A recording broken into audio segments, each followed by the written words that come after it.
कसं आहे ना, आपल्या सर्वांच्या आयुष्यात कधी ना कधी अशी वेळ येतेच, जेव्हा असं वाटतं की अरे यार, जे मिळत नाहीये तेच आपल्याला नेमकं का हवं असतं. एकदम खरं ना. आज आपण मानवी स्वभावाच्या याच एका अत्यंत गूढ आणि रंजक पैलूवर चर्चा करणार आहोत. हे एक असं मानसशास्त्रीय जाळं आहे ज्यामध्ये आपण सगळेच कधी ना कधी अडकतो. चला तर मग थेट ह्या चक्रव्यूहात प्रवेश करूया आणि हे अप्राप्य गोष्टींच्या आकर्षणाचे मानसशास्त्र नेमकं काय आहे ते उलगडून बघूया. आता हा प्रश्न बघा. माणसं अशाच गोष्टींच्या मागे का धावतात ज्या त्यांच्यापासून दूर पळतात?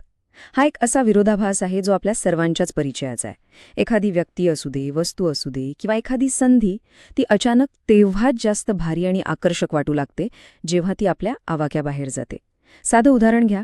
एखादी वस्तू बाजारात आउट ऑफ स्टॉक होत आलीये म्हटल्यावर आपण सगळे तीच घेण्यासाठी धावतो. पण असं का होतं? याचं मूळ खरं तर आपल्या मेंदूच्या रचनेतच दडलेलं आहे.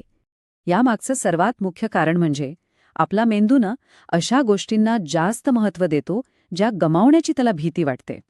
एकदम सोप्या भाषेत सांगायचं तर आपला मानवी मेंदू भावनिक अनिश्चितता आणि दुरावा यांना चुकून खूप महत्त्वाचा संकेत समजण्याची गल्लत करतो. म्हणजे कसं, जेव्हा एखादी गोष्ट सहज उपलब्ध असते तेव्हा मेंदू तिला अगदी गृहीत धरतो, टेकन फॉर ग्रांटेड घेतो. पण जेव्हा तीच गोष्ट दूर जायला लागते तेव्हा मेंदूत अचानक धोक्याची घंटा वाजते आणि ती गोष्ट मिळवण्यासाठी आपण अधिकच उतावीळ होतो. हा एक प्रकारचा आपल्याच मेंदूचा वैचारिक पूर्वग्रह आहे. आता हे विज्ञान ऐका, हे खरोखरच खूप रंजक आहे. आपल्या मेंदूमध्ये डोपामाइन नावाचं एक रिवॉर्ड केमिकल असतं. आता गंमत बघा, जेव्हा एखादं निश्चित बक्षीस असतं, म्हणजे जे मिळणार हे फिक्स आहे, तेव्हा डोपामाइनची पातळी अगदी सामान्य किंवा कमी असते. पण जेव्हा अनिश्चित बक्षीस असतं, म्हणजे मिळेल की नाही माहीत नाही, तेव्हा मात्र डोपामाइनची पातळी अचानक खूप जास्त वाढते. म्हणजे जेव्हा निकाल अनिश्चित असतो तेव्हा आपला मेंदू जास्त उत्तेजित होतो. ही अनिश्चितता मेंदूला सतत भावनिकदृष्ट्या गुंतावून ठेवते आणि आपल्याला त्याची एक प्रकारची नशा चढते. तर इथून सुरू होतो आपला पुढचा भाग, नकार आणि ध्यासाचे चक्र, ज्याला आपण ऑब्सेशन लूप म्हणू शकतो. हे ऑब्सेशन लूप किंवा ध्यासाचं चक्र नेमकं कसं काम करतं ते बघूया. याची पहिली पायरी म्हणजे नकार मिळणे. नकार मिळाला की दुसरी पायरी सुरू होते. आपला मेंदू उत्तरांच्या शोधात धावू लागतो, कारण त्याला या गोष्टीचा पूर्णविराम किंवा क्लोजर हवा असतो. आणि मग येते तिसरी पायरी. अनिश्चिततेमुळे विचारांची सतत पुनरावृत्ती होते. खरं सांगायचं तर मानवी मेंदूला अपूर्ण भावनिक गोष्टी अजिबात आवडत नाहीत. त्यामुळे जुनी संभाषणं आणि आठवणींचा पाठलाग सुरू होतो. असं झालं असतं तर काय झालं असतं, असे विचार सतत डोक्यात चालू राहतात. हे एक असं भयानक चक्र आहे जे आपलं लक्ष पूर्णपणे स्वतःत अडकवून ठेवतं. यानंतर आपण वळूया आधुनिक नाती आणि टंचाई, विशेषतः डेटिंग आणि अनिश्चितता या विषयाकडे. एक अतिशय महत्त्वाची गोष्ट, मेंदू भावनिक अस्थिरतेला चुकून एक घट्ट नातं समजण्याची चूक करतो. हे खूप डीप आहे. बऱ्याचदा आपण खऱ्या प्रेमाच्या नाही तर त्या पाठलागातील अनिश्चिततेच्या आहारी जातो. आजकाल अशी अनेक नाती दिसतात जिथे कधी खूप प्रेम मिळतं तर कधी पूर्णपणे दुर्लक्ष होतं. या लपाछेपीच्या खेळामुळे ना मेंदू सतत उत्तेजित राहतो आणि आपल्याला वाटतं की आपण त्या व्यक्तीच्या प्रेमात वेडे झालो आहोत. पण सत्य हे असतं की आपण फक्त त्या पाठलागाच्या थ्रिलच्या आहारी गेलेले असतो. आता बघूया बिझनेसच्या दुनियेत हे कसं वापरलं जातं. अप्राप्यतेचे मार्केटिंग म्हणजे कृत्रिम टंचाईचा खेळ. मोठ्या कंपन्या ही कृत्रिम टंचाई कशी निर्माण करतात हे खरंच बघण्यासारखं आहे. लिमिटेड स्टॉक, एक्सक्लुझिव्ह ॲक्सेस किंवा ओन्ली बाय इन्व्हिटेशन अशा क्लुप्त्या हमखास वापरल्या जातात. सणासुदीच्या काळात जसं दिवाळीत बाजारात किंवा सेलमध्ये आपली जशी झुंबड उडते ना, तशीच मानसिकता इथे कॅश केली जाते.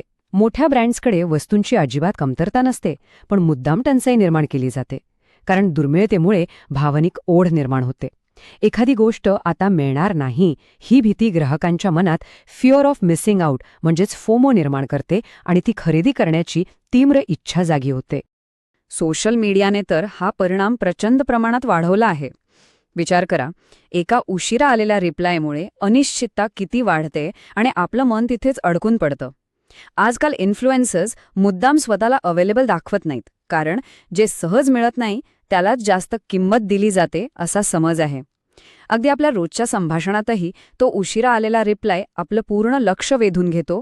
हेच याचं मुख्य सूत्र आहे.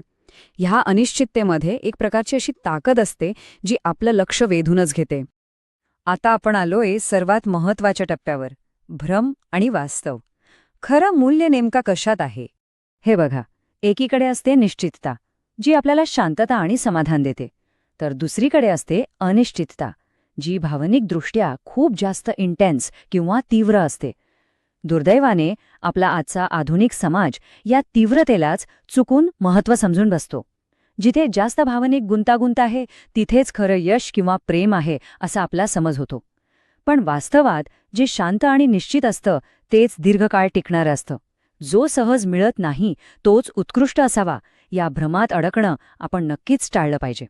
हे एक अतिशय गंभीर आणि विचार करायला लावणारं वास्तव आहे. अनेक लोक वर्षानुवर्ष अशक्य परिपूर्णतेच्या किंवा न मिळणाऱ्या प्रेमाच्या मागे धावत असतात. याचं कारण ते समाधान देणारं असतात असं नाही, तर त्यांच्या मेंदूला त्या ओढीची किंवा तळमळीची सवय झालेली असते. ते लोक खरं तर त्या पाठलाग करण्याच्या प्रक्रियेच्याच प्रेमात पडलेले असतात. ही एक प्रकारची भावनिक अडचण आहे, जिथे एखादी गोष्ट मिळवण्यापेक्षा ती हवी असण्याची भावनाच जास्त आनंददायी वाटू लागते. थोडक्यात सांगायचं तर हे आधुनिक जग कृत्रिम टंचाई निर्माण करणारं एक मोठं यंत्रच बनलं आहे. डेटिंग ॲप्स सतत अनिश्चितता निर्माण करतात, सोशल मीडियाचे अल्गोरिदम्स भावनिक दुरावा तयार करतात आणि लक्झरी संस्कृती असे एक जीवनमान आपल्यासमोर दाखवते जे बहुतेकांच्या आवाक्या बाहेर असतं. या सगळ्या व्यवस्था मिळून माणसाला एका हवेपणाच्या किंवा अतृप्त अवस्थेत सतत अडकवून ठेवतात आणि मग आपण सतत कशाच्या तरी मागे धावत राहतो आणि खऱ्या समाधानापासून खूप दूर जातो. म्हणूनच या सगळ्या चर्चेच्या शेवटी हा एक अतिशय महत्त्वाचा प्रश्न उरतो. जेव्हा एखादी व्यक्ती, वस्तू किंवा संधी मिळवण्याची आपल्याला तीव्र आणि अनावर इच्छा होते, तेव्हा एक क्षण थांबून आपण स्वतःलाच विचारले पाहिजे, यात खरंच काही मूल्य आहे की माझं मन फक्त या टंचाईमार प्रतिक्रिया देत आहे? हे मानसशास्त्र समजून घेतल्यावर लक्षात येतं की ज्या गोष्टींची आपल्याला अत्यंत ओढ लागलेली असते त्या नेहमीच चांगल्या असतील असं अजिबात नाही. आता हे ऑब्सेशन लूप तोडण्याची वेळ नक्कीच आली आहे. आणि जर ही माहिती उपयुक्त वाटली असेल तर नक्की